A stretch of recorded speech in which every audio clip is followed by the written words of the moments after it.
Indian illegal migrants ను America నుండి deport చేశారు అంటూ సోషల్ మీడియాలో కొన్ని ఫోటోలను షేర్ చేస్తున్నారు. వైరల్ అవుతున్న ఈ ఫోటోలు అమెరికా నుండి డిపోర్ట్ అయిన భారతీయులవి కావు. కేవలం వాటిని కాంటాక్ట్స్ లేకుండా షేర్ చేస్తున్నారు. అయితే తాజాగా భారతీయ వలసదారులను గొలుసులతో బంధించి తరలిస్తున్న అసలు వీడియోను US border patrolling chief Michael banks X లో షేర్ చేశారు. हम लोग मुस्लिम सीटों में भी जीत रहे हैं. భాజపా నాయకుడు కపిల్ మిశ్రా గురించి ఒక వీడియో వైరల్ అవుతుంది. ముస్లిం మెజారిటీ ఉన్న సీట్లలో మేము గెలుస్తామనే నమ్మకంతో ఉన్నామంటూ ఆయన చెప్పినట్లు వీడియోలో ఉంది. కానీ ఇది నిజం కాదు. ఈ వీడియో ఎడిట్ చేయబడింది.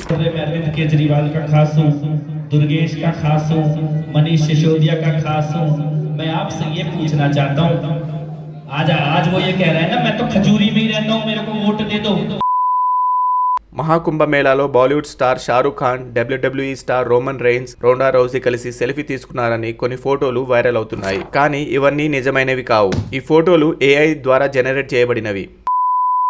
ప్రియాంక గాంధీ మహాకుంభమేళా 2025లో పాల్గొని సంగమంలో పవిత్ర స్నానం చేశారని ఓ ఫోటో వైరల్ అవుతుంది. కానీ ఈ ఫోటో కొత్తది కాదు. ఇది 2021లో తీసిన ఫోటో. కాబట్టి ప్రియాంక గాంధీ 2025 కుంభమేళాలో పాల్గొన్నట్టు చేస్తున్న ప్రచారం తప్పు. ఏదైనా సోషల్ మీడియా పోస్ట్ను మేము ఫ్యాక్ట్ చెక్ చేయాలి అనుకుంటున్నారా? అయితే మా వాట్సాప్ నెంబర్కి పంపండి.